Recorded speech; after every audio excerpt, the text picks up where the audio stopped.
safe at your home. Today we will start the next topic of chapter number 3, 12th class chemistry, that is boric acid. Today we will cover about boric acid. बिस्मिल्लाहिर्रहमानिर्रहीम. Let's start our topic. तो आज जो हमारा boric acid और इसके बाद एक topic जो है इसका रह जाएगा, तो स्मार्ट सिलेबस के अकॉर्डिंग हमारा ये चैप्टर कंप्लीट होने वाला है. एक और लेक्चर के अंदर ये चैप्टर कंप्लीट हो जाएगा. ओके, टाइम वेस्ट नहीं करते हुए अपना लेक्चर स्टार्ट करते हैं. बॉरिक एसिड क्या होता है? बॉरिक एसिड जो होता है वो 4 फॉर्म में एग्जिस्ट करता है, ortho, meta, tetra and pyro. अब इनके फॉर्मूले याद करने हैं. ये यहाँ से आता होता है, एक शॉर्ट क्वेश्चन बन जाता है यहाँ से. तो मैं आपको इस चैप्टर के कंप्लीट होने पे जो है वो शॉर्ट क्वेश्चन जिसके करवा दूँगी, ताकि आप एग्जाम के पॉइंट ऑफ व्यू से इस चैप्टर को अच्छे से प्रिपेयर कर सकें, क्योंकि बहुत सारे स्टूडेंट्स जो है वो इन चैप्टर्स को प्रिपेयर करना प्रेफर नहीं करते. तो orthoboric acid H3BO3, metaboric acid HBO2 and tetraboric acid H2B4O7 and then pyroboric acid that is H6B4O9. तो ये हमारे पास 4 बॉरिक एसिड्स होते हैं. इसकी थी ortho, meta, tetra and pyro. अब मेटाबॉरिक एसिड जो होता है, अगर हम उससे फर्दर रिएक्ट कर दे तो वो बोरिक एसिड में कन्वर्ट हो जाएगा. तो यहाँ पे जितने मेटाबॉरिक एसिड है और टेट्राबॉरिक एसिड है और पायरोबोरिक एसिड है, इन तीनों को अगर आप वाटर के साथ रिएक्ट करवा देते हैं तो वो बोरिक एसिड में कन्वर्ट हो जाता है. दैट्स फॉर्मूला इज H3BO3, जिसे हम ऑर्थोबोरिक एसिड जो है जनरली बोलते हैं. तो बोरिक एसिड और ऑर्थोबोरिक एसिड एक ही होता है, H3BO3. नेक्स्ट हम चलते हैं जी. ऑर्थोबोरिक एसिड जो होता है, ऑर्थोबोरिक एसिड जो है वो क्रिस्टलाइन होता है, वाइट क्रिस्टलाइन केमिकल कंपाउंड होता है. मैंने आपको पीछे भी जो है वो वाइट क्रिस्टलाइन सब्सटेंस दिखाया है. ये ट्राइक्लिनिक होता है. और वाटर के अंदर अगर इसकी सॉल्युबिलिटी देखा जाए तो कोल्ड वाटर के अंदर इसकी सॉल्युबिलिटी कम होती है, लेकिन अगर हॉट वाटर हो तो इसकी सॉल्युबिलिटी जो है वो ज़्यादा हो जाती है. और इसको हम यूज़ इसलिए करते हैं, सॉल्युबिलिटी जो है वो इसकी वेरिएशन कर रहा है टेम्परेचर के ऊपर, इसलिए हम इसको इसी टेम्परेचर की वेरिएशन की वजह से इसकी हम सेपरेशन और प्यूरिफिकेशन आसानी से कर सकते हैं.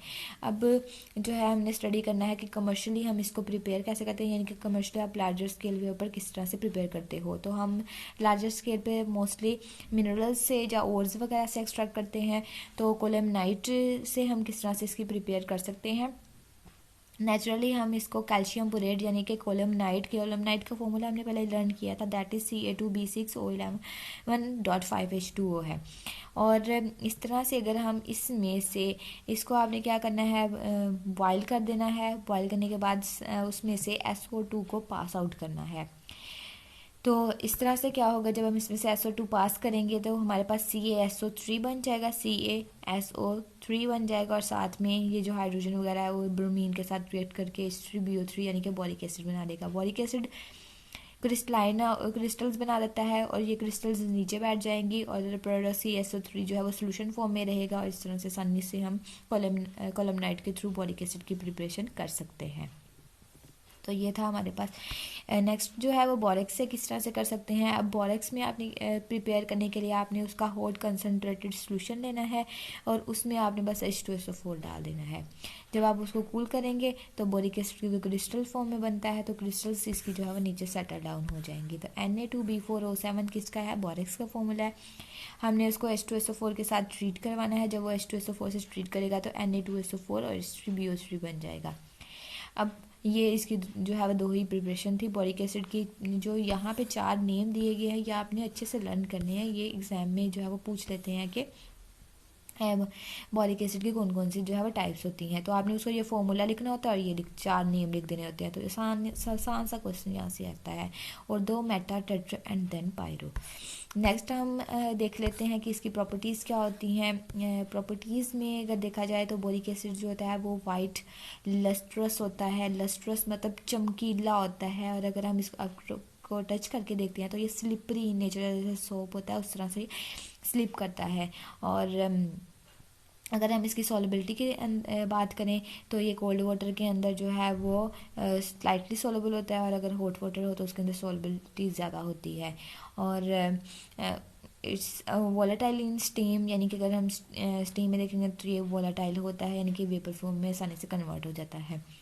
इथाइल अल्कोहल के साथ अगर इसका रिएक्ट करवाते हैं तो इथाइल बोरेट बनाता है. C2H5 थ्राइस BO3 बनाता है. साथ में वाटर रिलीज होता है.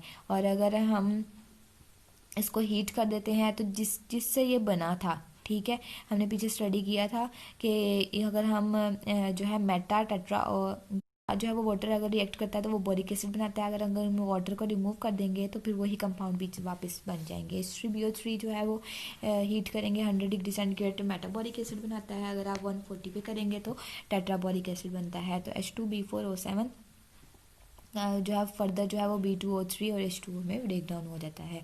तो मेटाबॉलिक एसिड से टेट्राबॉलिक एसिड एंड देन टेट्राबॉलिक एसिड से बोरिक एनहाइड्राइड जो है वो प्रिपेयर किया जाता है। ये बस आपको क्वेश्चन ये जो है ये जितने भी रिएक्शंस हैं ये सिर्फ क्राइमिंग बेस्ड पे हैं। आपने बस इसको रट्टा लगा लेना है और इसका कोई हल नहीं होता। H3BO3 अगर वाटर के अंदर डालते हैं तो ये BOH4 नेगेटिव और H पॉजिटिव बन जाता है। नेक्स्ट अगर हम देखते हैं कि मिथाइल ऑरेंज जो है ये एक इंडिकेटर होता है और इसको हम आइडेंटिफाई करने के लिए यूज़ करते हैं कि आया वो चीज़ इसके अंदर प्रेजेंट है या नहीं है। तो अगर हम इसको देखें लिटमस के साथ जो है ब्लू लिटमस जो है वो रेड हो जाता है तो it means that it is acidic in nature. Methyl orange के ऊपर के साथ अगर इसका कोई इफेक्ट नहीं होता। नेक्स्ट इसका जो है वो 7th रिएक्शन जो है वो पॉइंट है वो क्या है कि ये कॉस्टिक सोडा के साथ रिएक्ट करता है और न्यूट्रलाइजेशन रिएक्शन बनाता है यानी कि ये बोरेक्स बना देता है। तो बोरेक्स की प्रिपरेशन में भी हमने ये स्टडी किया था कि हम इसको बोरिक एसिड से प्रिपेयर कर सकते हैं H3BO3 को सोडियम हाइड्रोक्साइड के साथ और सोडियम कार्बोनेट के साथ दोनों से ही कर सकते हैं। सोडियम हाइड्रोक्साइड के साथ करेंगे तो जो है वो बोरेक्स बन जाएगा, वाटर रिलीज होगा। लेकिन अगर कार्बन डाइऑक्साइड के सोडियम कार्बोनेट के साथ करेंगे तो साथ में कार्बन डाइऑक्साइड जो है वो रिलीज हो जाती है। बोरिक एसिड जो होते हैं ये वीक एसिड्स होते हैं। हमने पहले ही इसका रिएक्शन में स्टडी किया कि लिटमस पेपर्स को रेड कर देता है तो it means and it is an acid.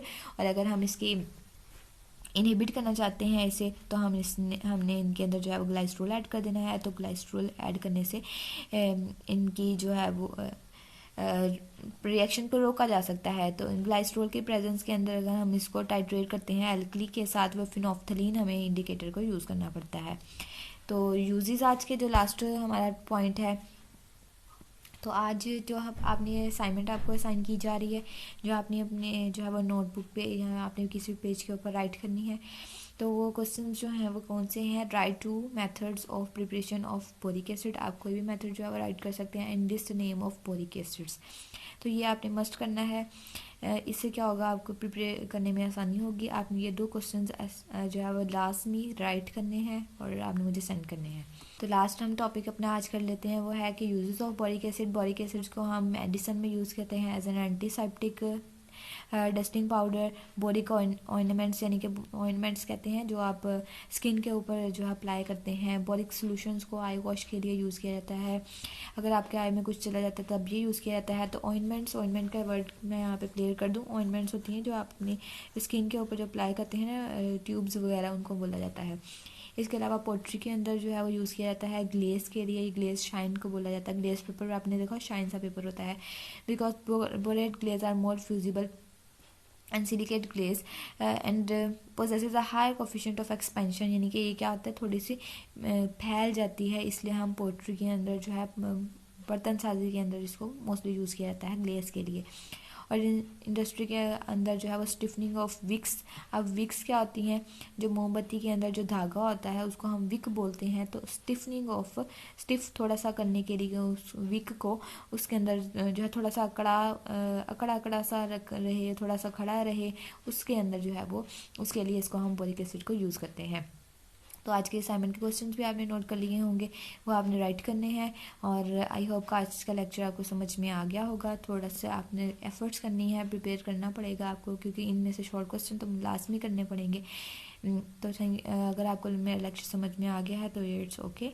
अगर आप मेरे को कोई क्वेश्चन है तो आप कमेंट सेक्शन में कमेंट कर सकते हैं। आई होप कि आप जो है वो अपने घर में सेव होंगे।